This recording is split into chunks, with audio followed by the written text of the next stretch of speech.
268.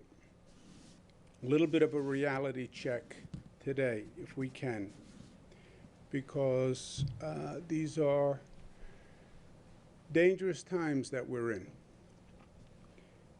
The COVID rate, number of deaths, number of hospitalizations, everything we watch all day on TV is all a function of our actions, right? There is no predetermined result here.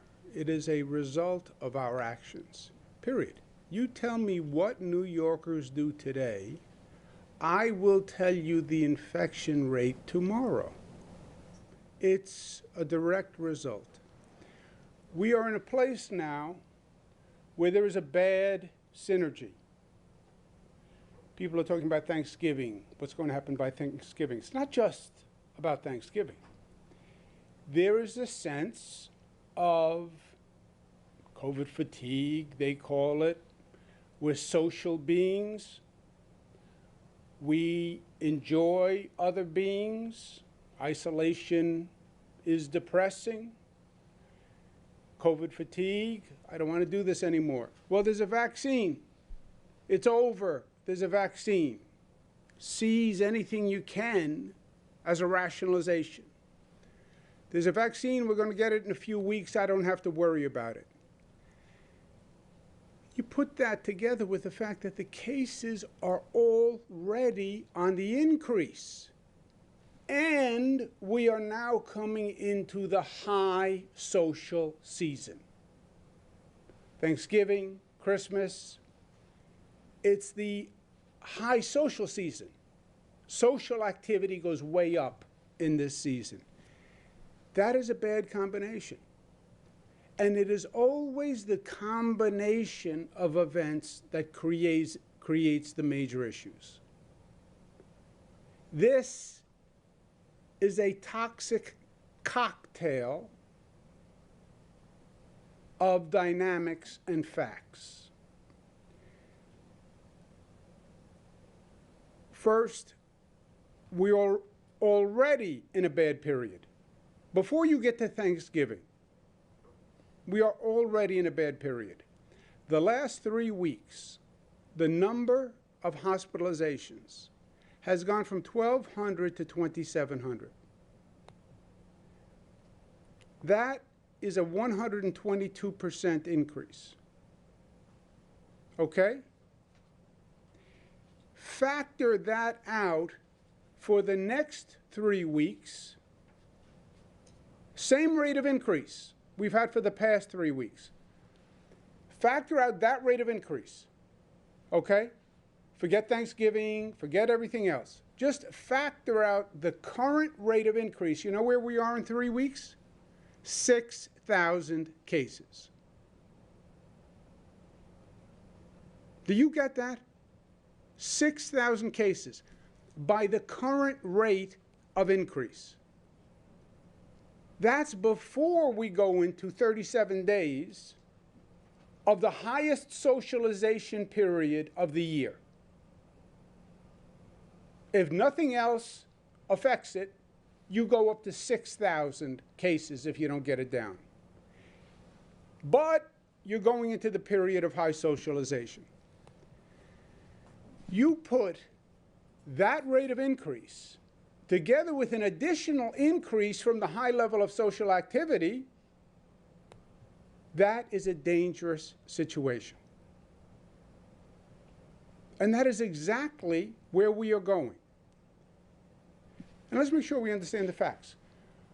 Well, New York State is only a 3% infection rate. It has one of the lowest infection rates in the United States. We're fine. We're fine. We're only at 3%. Yes, you're right. We're only at 3%. Only Vermont, Maine, and Hawaii are lower than us. But that can change in an instant. And remember how we got here.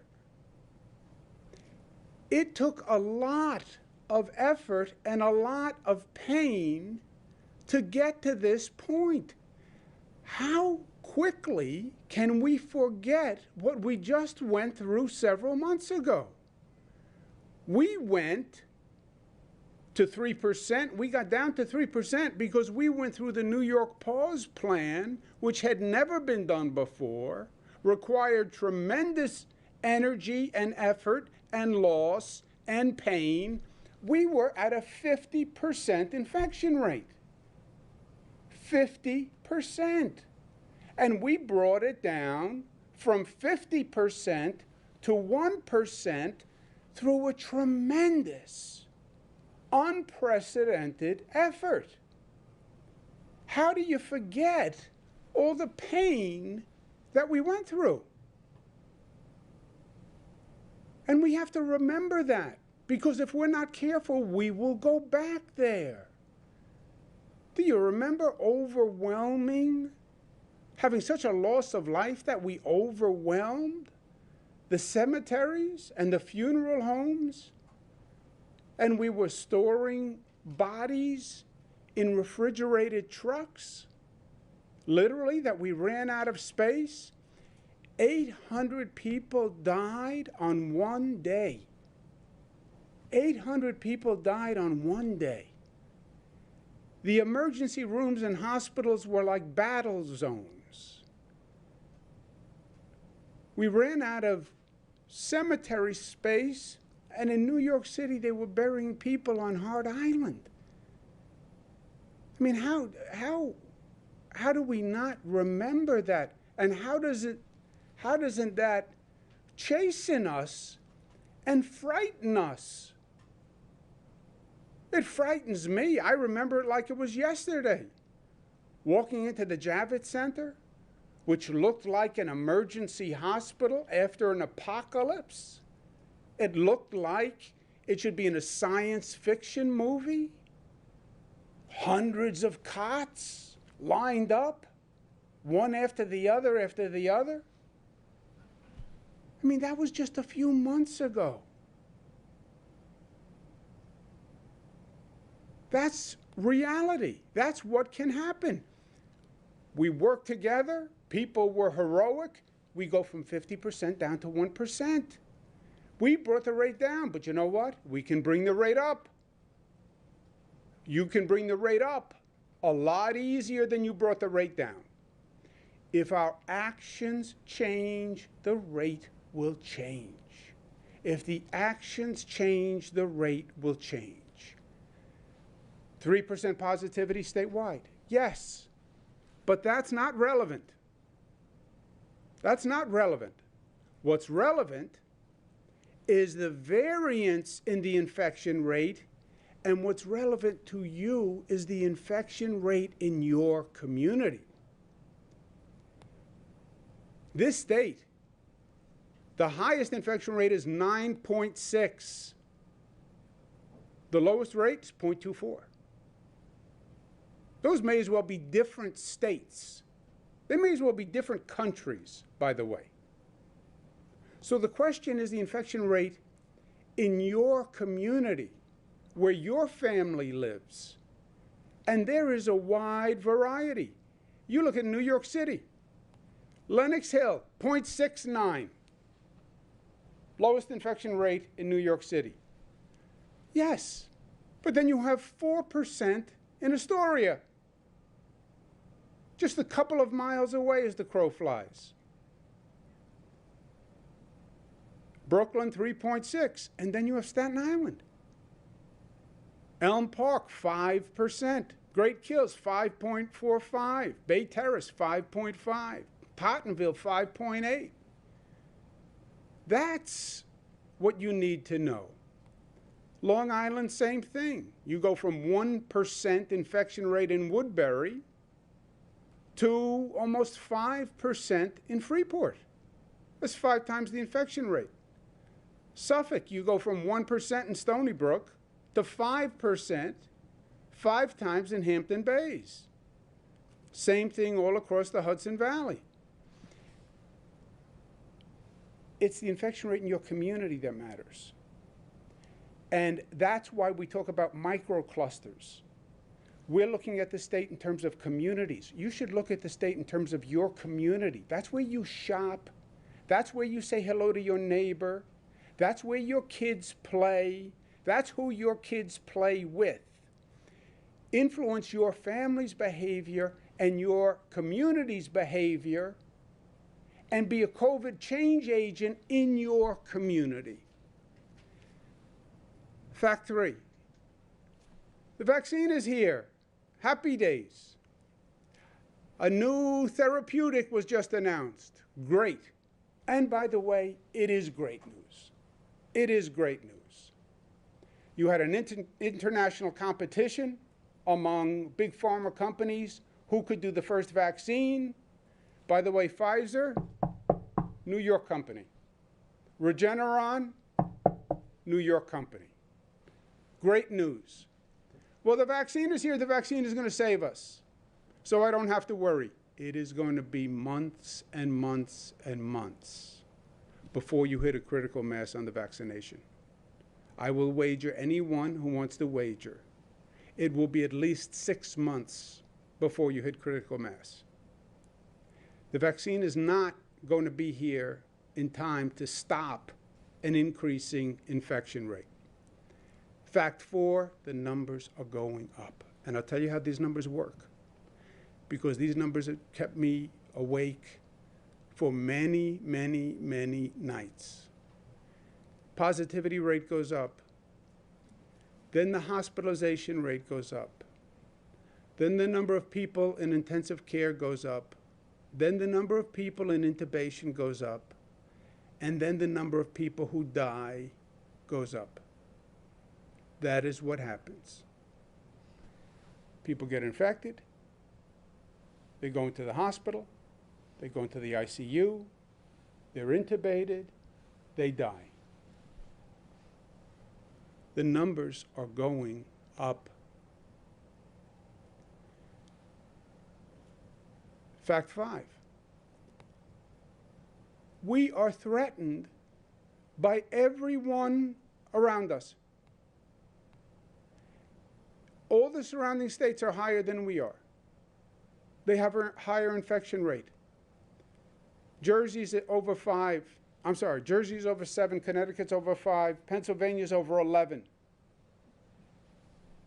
And these people come in and out every day.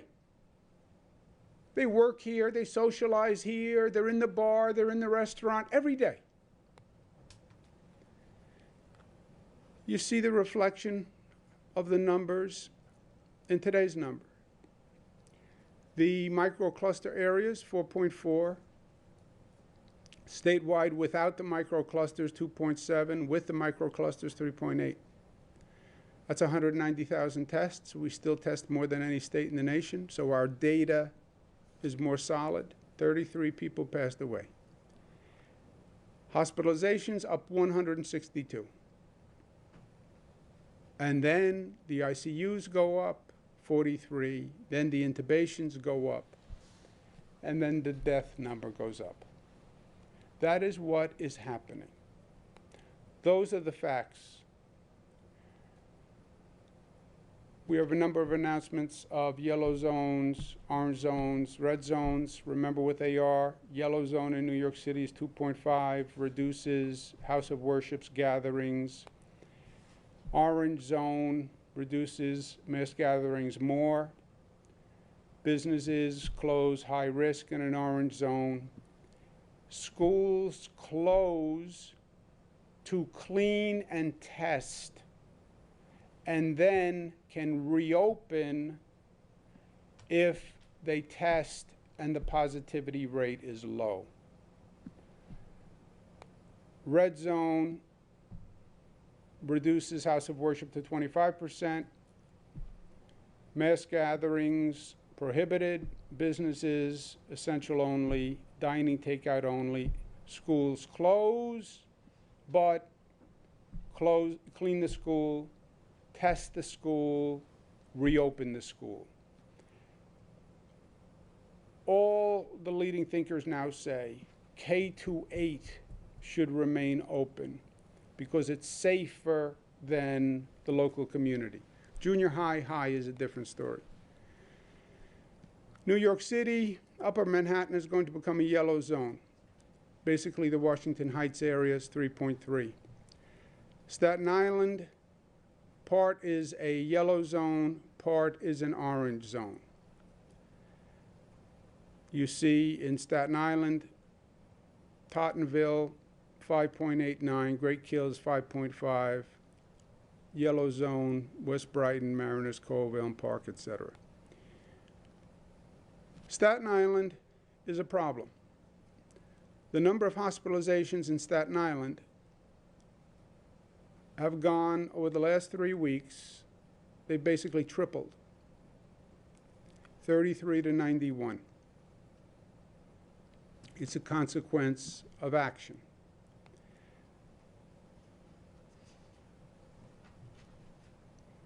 These are our 3 weeks overall, 122% increase. This is where we wind up, 6,047. At the same rate of increase, if Thanksgiving did nothing, if Christmas season did nothing, if we don't bring down the current rate, we go to 6,000. Staten Island has such an issue that it has triggered a hospital capacity issue. And the hospitals have contacted us, and they say they need emergency beds on Staten Island. And we're going to open an emergency COVID patient facility at South Beach on Staten Island. Remember when we had to set up field hospitals, emergency hospitals for additional capacity?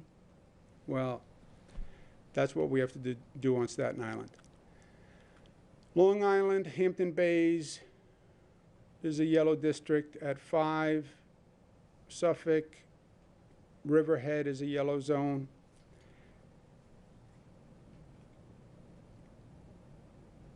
Great Neck and Massapequa Park. Finger Lake, Central New York, parts of Syracuse, Solvay, DeWitt, Lincourt become an orange zone. In Monroe, parts of Rochester, Irondequoit, Brighton become an orange zone. On the warning track, parts of Erie County are on track to become a red zone. Westchester County, parts of it are on track to become an orange and a red zone. Orange County on track to become an orange zone. Unfortunate coincidence between Orange County and orange zone. Putnam County, Brewster is on track to become a yellow zone. Ontario, Victor on track to become a yellow zone.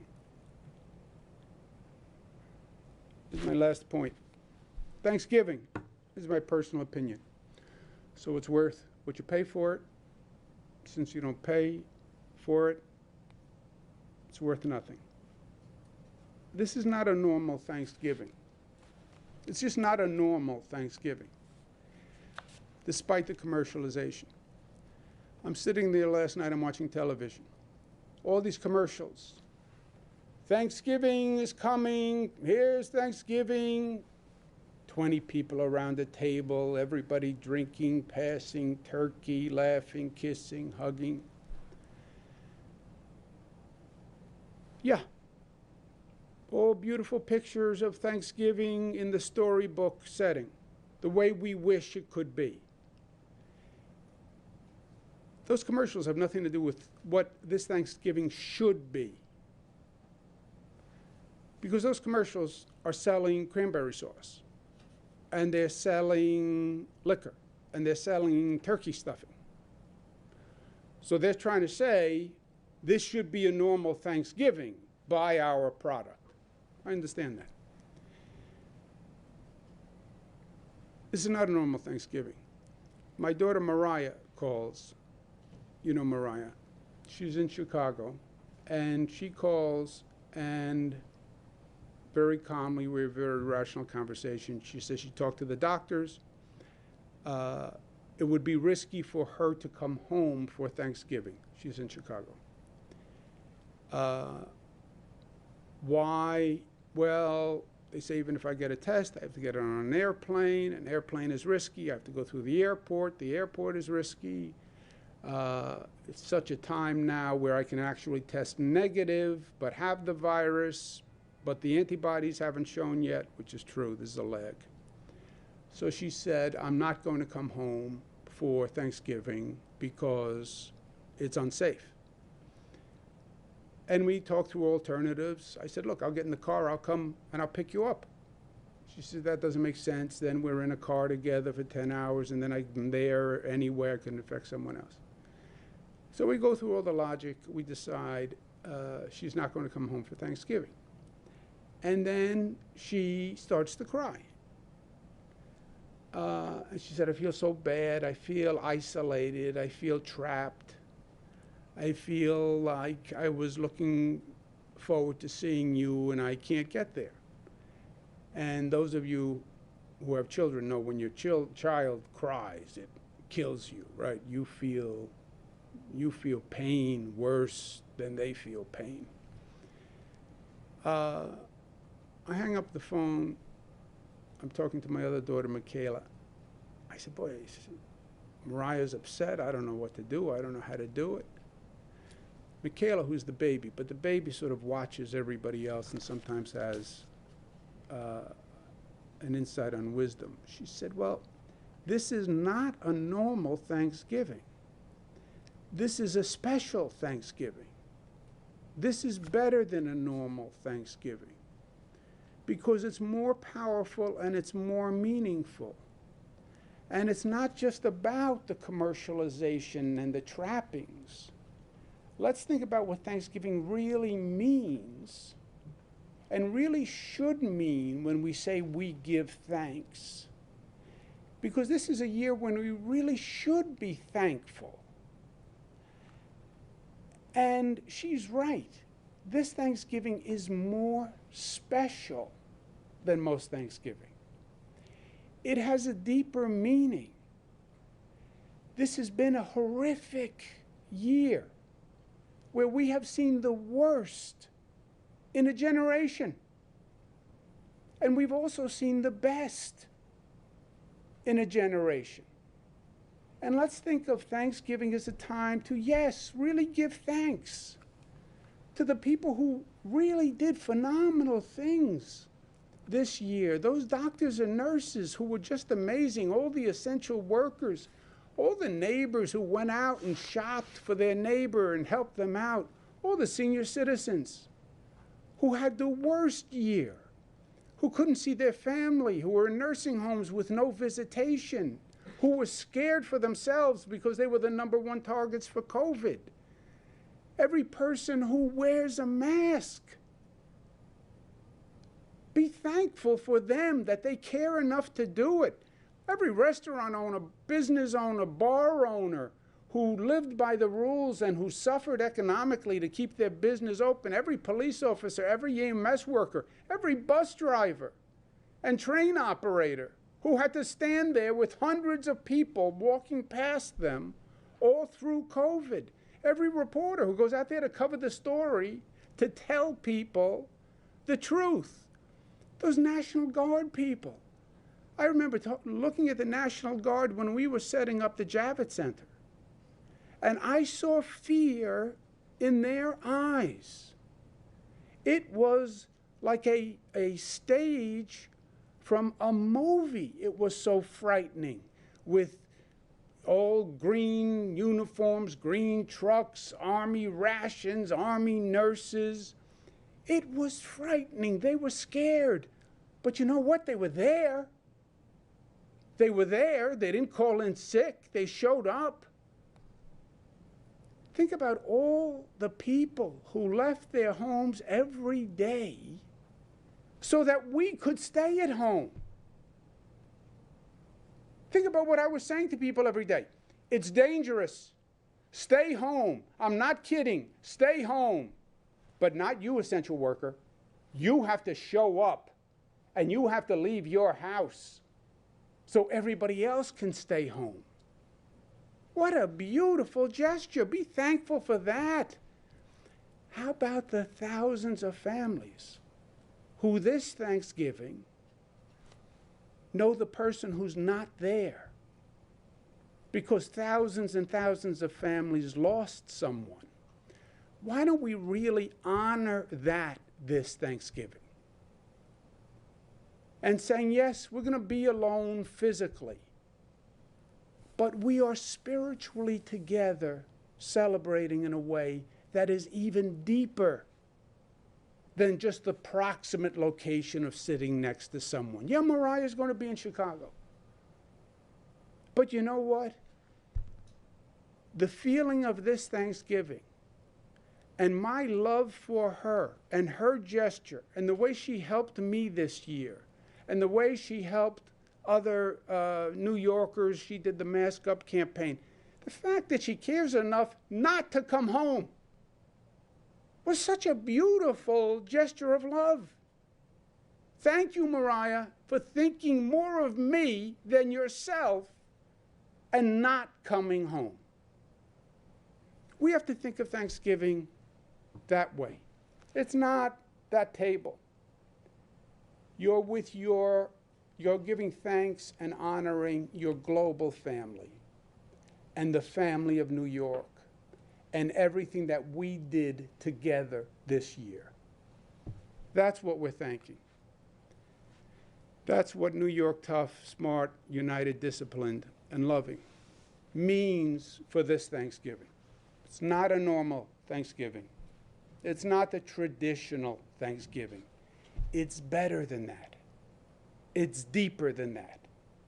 It's more spiritual than that. It's more profound than that. Never in my life has there been a Thanksgiving that is more significant to me on such a deep level. It was about life and death this year. That's who we should give thanks to.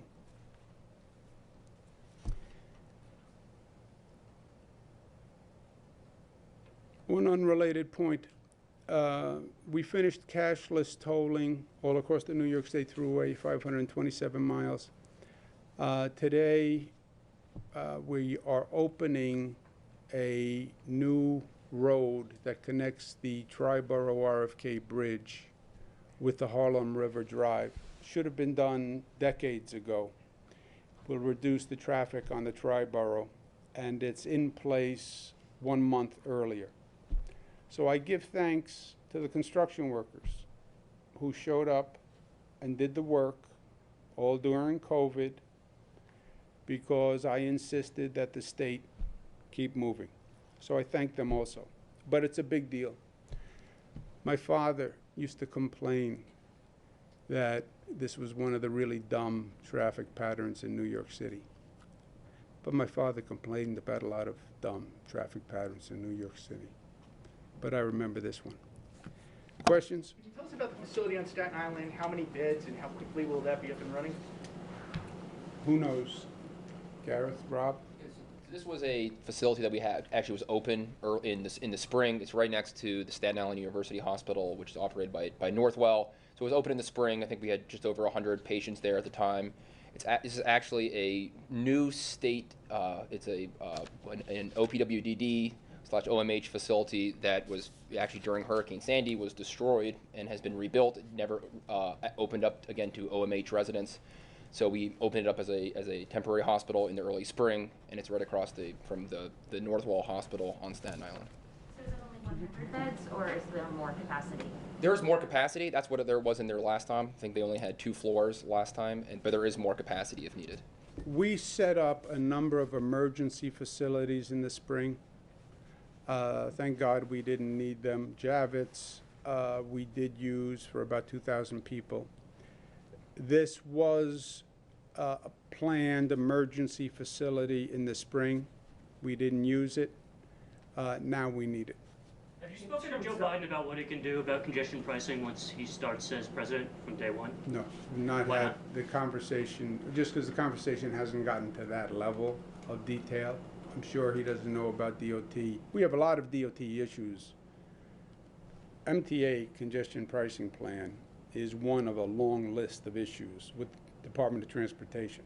Department of Transportation hasn't approved the rebuilding of the Hudson tunnels. Department of Transportation hasn't approved the LaGuardia Airport air train.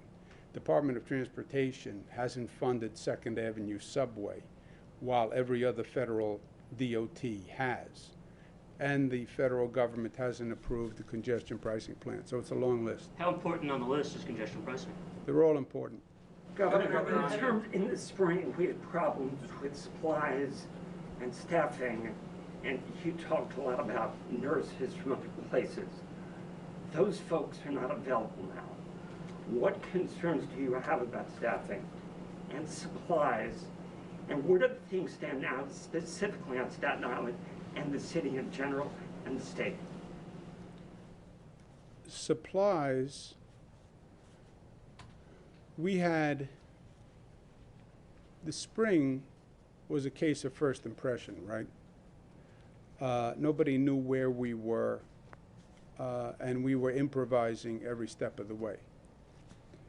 As I've said before, and as a cathartic process wrote in my book, that we had SARS, MERS, Ebola, dengue, Zika, H1N1, and then we have COVID, and this nation was surprised that we had COVID, is still incredible to me. Dot, dot, dot, dot, just factor out the dots. SARS, MERS, COVID, all coronaviruses, all from China, all from wet poultry markets, all evaded the national health gurus, and then COVID travels from China to Europe, is in Europe for 3 months, nobody knows it, and comes here from Europe for 3 months. Anyway, so it was all a case of first impression. PPE became a major issue. Masks, gowns, testing, reagents, staffing, next. We have learned our lesson. We have the PPE that we need. We have the supplies that we need.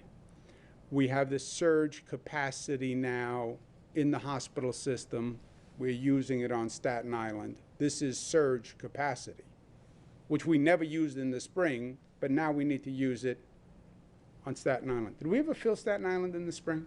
The hospital system? No, Or that's, the South Beach facility. we had about 200 patients over the period of the... In South Beach? In South Beach, yes. Okay. But these are So- COVID convalescents, so people who were recovering. All right, so we're reopening that emergency facility. So we have the surge capacity, we have the PPE. The staff, one of the problems with the staff in the spring was they were burned out.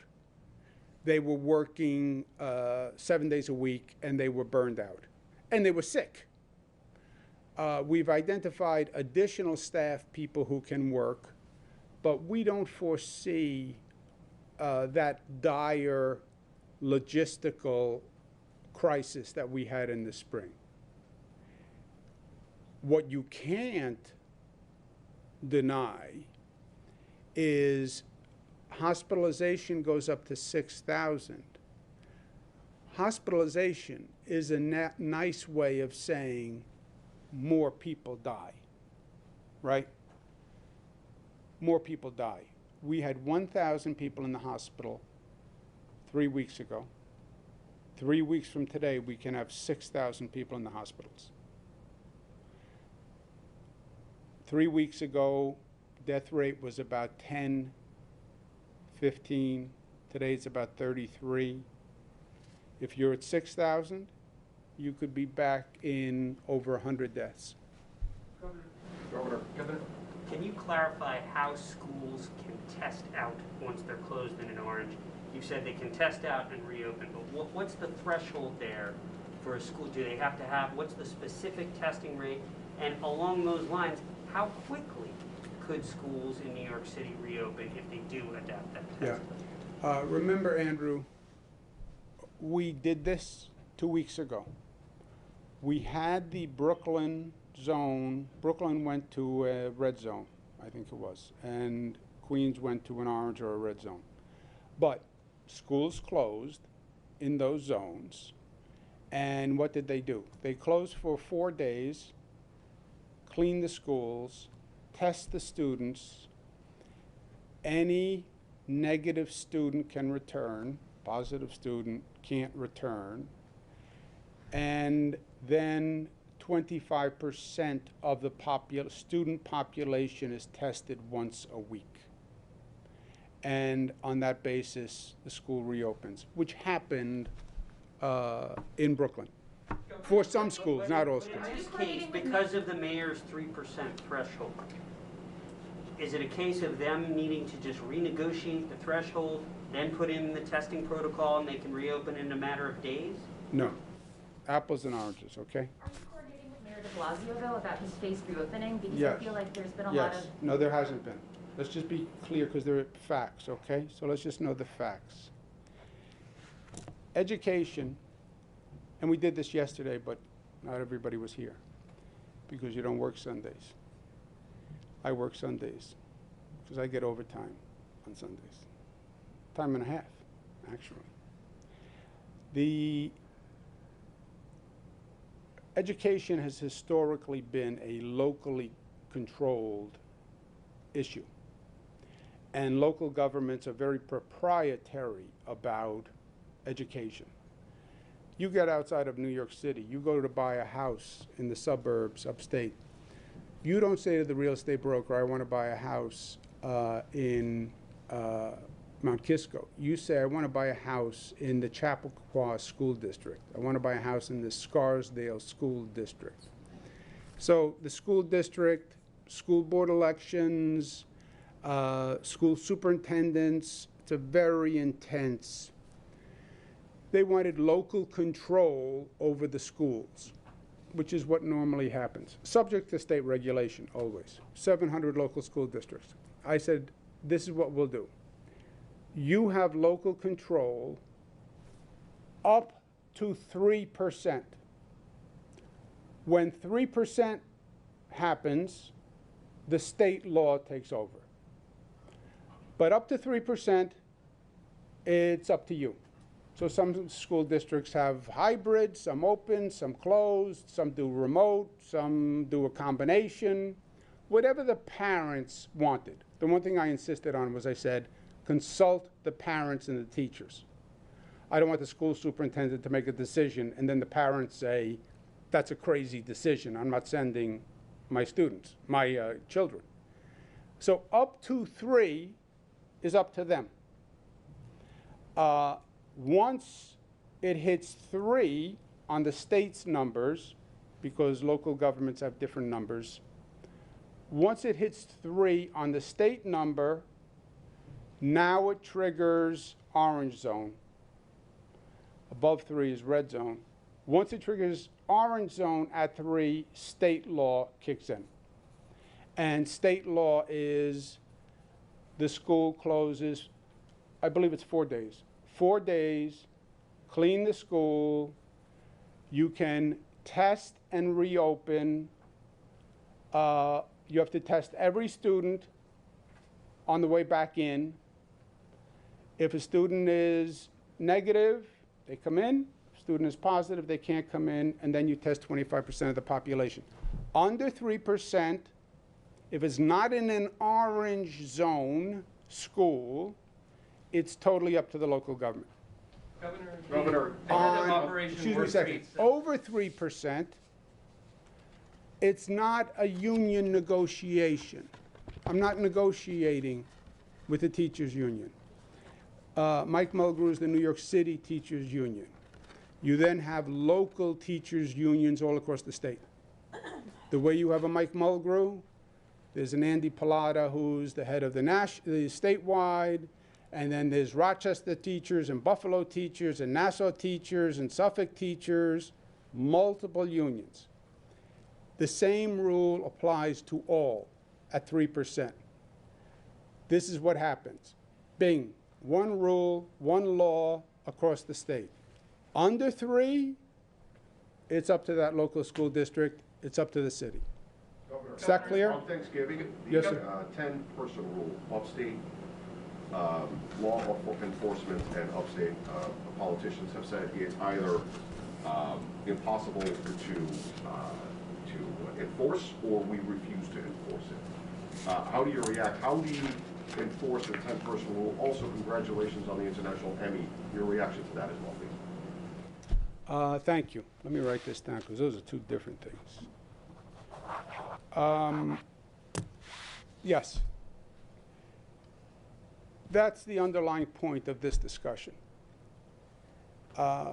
You have this is an emotional time, political time. Everybody has their own strongly held opinion, right? You have a strongly held opinion that says COVID is all an overreaction, it's a hoax, I'm not wearing a mask, I'm not following these rules. You have sheriffs upstate who have said, I'm not going to enforce the law. Now, how a law enforcement officer says, I choose not to enforce that law, I believe that law enforcement officer violates his or her constitutional duty. I don't consider them a law enforcement officer because you don't have the right to pick laws that you think you will enforce, and you don't enforce laws that you don't agree with, right? That's not a law enforcement officer. That's a dictator. So you're not a law enforcement officer. You can't pick and choose. And if that's the way you run your law enforcement agency, I don't consider it a law enforcement agency. So God bless you, but don't ask me for help. And I think it's a dangerous precedent. Police officer says, well, I don't think cocaine should be illegal, so I'm not going to enforce the cocaine laws. It's not up to you. You don't have that right. But it's signifying, because the upstate sheriffs, what they're doing is they're being political. The no more than 10 rule, people find intrusive. You're telling me in my house I can't have more than 10 people? It's none of your business what I do in my home. Now, of course it is. Laws apply in your home. Domestic violence applies in your home. Drug laws apply in your home. Yes, it does. Well, I'm going to celebrate Thanksgiving the way I always celebrate Thanksgiving, right? People on Staten Island. We're having the same big family Thanksgiving that we always have. And nobody's going to tell me not to have a big family Thanksgiving. I'm telling you that you are responsible for your actions. And here are the numbers, and the numbers don't lie, and this is the increase before any other increase from Thanksgiving. And if you increase social activity, then you're going to see the number go further up. I said to one person, I had a conversation with somebody on Staten Island, who said, I'm not following these rules, they're all baloney. I said, I'll make you a deal. I will exempt you from all the rules. You agree, if you or anyone in your family gets sick, you're purely responsible. He said, what do you mean? I said, if you get sick or your family gets sick, you're responsible. You stay at home and get better. If you have to go into the hospital, you pay the bill. You find a nurse to take care of you. You find an ambulance driver who wants to drive a COVID-positive person to the hospital. You're responsible. Well, no. I'm not doing that. I said, oh, see, so you want to be able to act irresponsibly, but then endanger the ambulance driver, and endanger the nurse, and endanger the doctor, and endanger the 1199 member who has to come and change your bedding because of your actions. It's not like your actions only affect you, right? You act irresponsibly, you get sick. Now, 30 people are affected because you are infected, right? But there is no doubt that is an undercurrent, and it's in the numbers.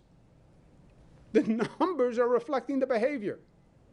You look at the areas where the sheriffs say, I'm not going to enforce it. You look at their infection rates, some of the highest infection rates in the country, in the state. You look at the communities in Staten Island that say, I don't believe this is true. They have the highest infection rates in this city. Was that a coincidence? Yeah. On the Emmy,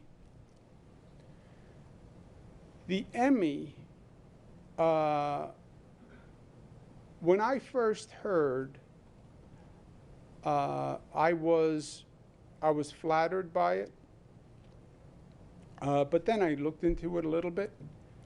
Oprah Winfrey won it. Steven Spielberg won it. Al Gore won it for Inconvenient Truth, which I thought was just masterful. It is flattering, but it's also symbolic. I just watched it before we came down. For it to be personalized to me, I want to make sure people understand that I'm just the symbol of a much larger effort. The people who are around this table, Rob, Melissa, Gareth, who were there every day, every public employee who was out there putting the numbers together every day, and really the people of the state who made it work, right? What they were saying on the presentation was, I gave facts. They never mentioned my sense of humor, by the way, nor did they mention any charisma or good looks or charm. They didn't mention a lot of things, but they said I gave facts. But it's that New Yorkers responded, and New Yorkers did respond. And that's how you go from a 50% infection rate to a 1% infection rate. And now you're at a 3% infection rate. And by the way, the parts of the country that didn't have it in the spring, they're now at 50% infection rate. Wyoming, North Dakota, and we're one of the lowest. It was really one of the most beautiful, effective exercises of social action, right? We did this first in the nation, first state in the nation to have a mask mandate. We're like 99% compliance with masks. Why? Because I made it a law? No. Could never ticket. You know, I think we gave out 10 tickets. New York City, all they use is sheriffs now. It's not that we give tickets if you don't wear a mask. It was just social action, social behavior. People accepted it. That's what the Emmy's all about. It was beautiful to see what people can do at their best, how they can come together and how they can sacrifice and how good they can be, especially in New York. All the diversity, black, brown, gay, straight, LGBTQ, all this diversity. It's a problem everywhere else. Differences, differences, differences. No, commonality, commonality, commonality. That's what New York said. That's what won the Emmy. So congratulations to New Yorkers, which I've always said, because it's New Yorkers who did it. Let's take one more. Governor, the head of what measures I will do more than one more, I'm sorry. Can you talk about what measures the state may be taking in the of belt tightening in the event that a federal stimulus comes out that doesn't include aid for states and cities, and could that even include maybe even job cuts in the public sector?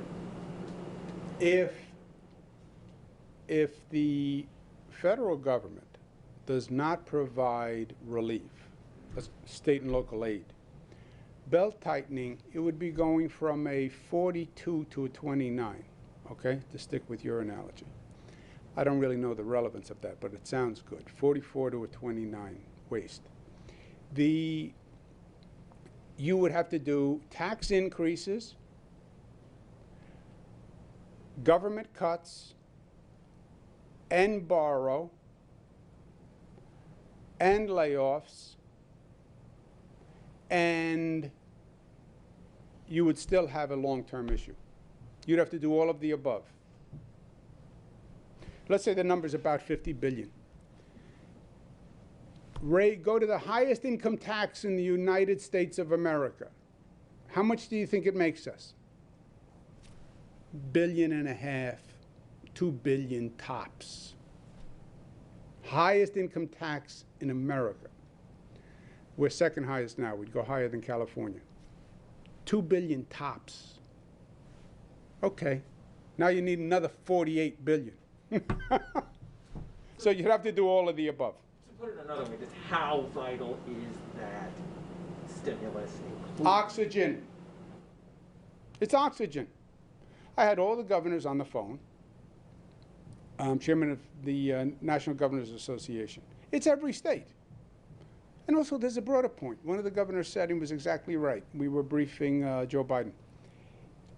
If as goes the states, goes the nation. You can't say to 50 states, go bankrupt, without saying to the nation, go bankrupt.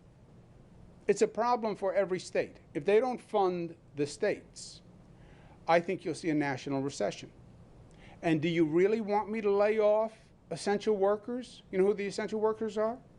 They're the teachers, the police, the healthcare workers who are supposed to be doing this new vaccine process, which is going to be an operational nightmare.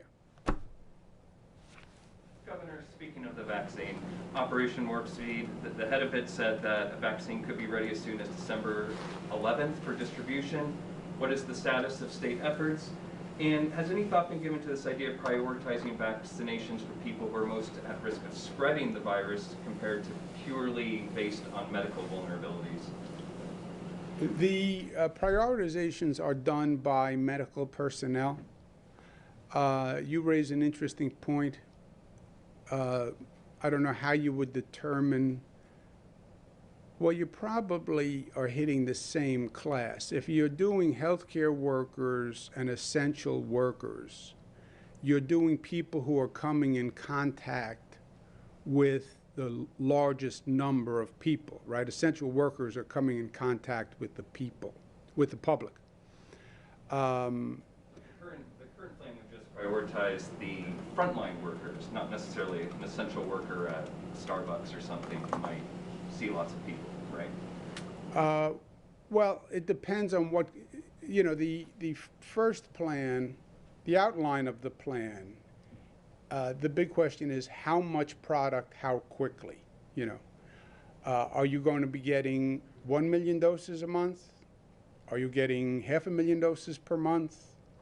And when you know the supply, you can come up with the actual plan, specifics of the plan. But right now, the first priorities are people who are senior citizens, people who are immune compromised, and that's going to be the first tranche. Rob, do you have anything newer on that or different? No, I think the numbers are, it really is going to depend on how much vaccine we actually get and then prioritizing. So we're building categories of people, right, based in those categories. But as the governor said, it's going to come down to how much vaccine we get and when. Pharmacies have been a big... held two in-person fundraisers over the weekend. Do you think mayoral candidates should be doing in-person fundraisers as COVID spikes? And what examples do you think mayoral candidates should be setting right now? I think they should be setting the highest standards, and they certainly shouldn't be breaking the law, right? So the law is the threshold, and I don't know what anybody did or didn't do, but if it violated the law, one of the sheriffs should go give somebody a ticket, and I think, if anything, they should be setting a higher bar. Pretty much anywhere you go in the city today, you see long, long lines at testing sites. CityMD is very popular because people like those 15-minute tests, and they have those now. But there are other sites as well, and there are long lines pretty much anywhere you look. Are there enough testing sites in the New York City area? Should there be more? And is one test enough to go celebrate Thanksgiving. Yeah. Just so you know, we do more tests than any state in the United States. We have we do more testing pro rata than any state in the United States. And we have more testing sites pro rata than any state in the United States. In New York City, you have 420 testing sites. 420. People shop sites, and as you pointed out, certain people like one shop better than the other shop, or CityMD versus this one. But we have many of the 420 have no waiting lines at all. Now, they're not the shop that you want to go to, then it's your choice. You can either wait on a line or go to one of the places that doesn't have a line. Do you want to share any memories of Polly Trottenberg's time on the MTA board now that she's leaving her job as DOT commissioner? No, I don't have any special memories. So the state Senate Democrats seem to have a supermajority. So how is that going to change the power balance between you and the legislature, since they have the power to override any of your vetoes, like, you know, raising taxes on the super wealthy? Well, two things. The way the state government really works is through the budget. All the main things are done in the budget. And supermajority or not, it doesn't really make a difference. And I can't think of a situation where every Democrat in the Senate, you know, the senators are individuals. They're not really a monolith or sheep. So I don't think there's ever been a situation where I disagreed with every Senate Democrat. And you have to remember, Senate Democrats, it's just not just that they're not sheep. They represent different parts of the state. You have senators from Buffalo. You have senators from Long Island. And those are the places that I represent also, right? So, what was your point? You want to make that point? Yeah, why don't I you was make just going to say, and I think that this is a little bit much ado about nothing. We fought to elect these candidates. The governor endorsed up and down. We fundraised for them. We've got personal relationships with many of them, and we were thrilled when a bunch of the members that looked like on election night they weren't going to make it have now pulled through. So this is great news. Yeah, I supported them all and worked very hard to elect them. Governor, you mentioned construction workers showed up during this pandemic. Do you consider teachers to be essential workers? And do you feel as though they've lived up to that during this pandemic? I mean, it does seem like every union, MTA workers, nurses, police officers, all did show up in person, but the ones who didn't really were the teachers. Well, the teachers did show up as required by the government, right? The MTA, we said we're going to keep operating the MTA, and this is how we're going to do it, and the MTA workers showed up. Construction projects, it was very important to me that New York pause didn't mean we stop building, we stop improving, and they showed up as required by government. The teachers showed up as required by government, right? They fulfilled in New York City what the mayor said they had to fulfill. So it's not the teachers who decided whether or not they were coming. They fulfilled their governmental obligation. Do you have another point? No, and I would also just add that for the teachers, a lot of them had to go above and beyond and figure out how to do distance learning and remote learning. Many of them were upset not to be in the classrooms. We know that that was their preference. And so I think that they were just as essential and showed up the same, if not more, than others. Please think about thinking about Thanksgiving differently this year, because it has to be a different Thanksgiving. We can't have, you look at that current rate of increase. You're going to 6,000 cases in 3 weeks. You can't have an accelerant on that number. You really have to reduce that number. This is not a normal Thanksgiving. It's a better than normal Thanksgiving. It's a deeper Thanksgiving. It's a more meaningful Thanksgiving. Mariah loves me so much, she's not coming to celebrate Thanksgiving with me. That's how much she loves me. We have to get our head there. Thank you, guys. This is no sign of COVID being transmitted on services. Should we be spending millions of dollars on NTA? Thank you very much. Have a happy Thanksgiving.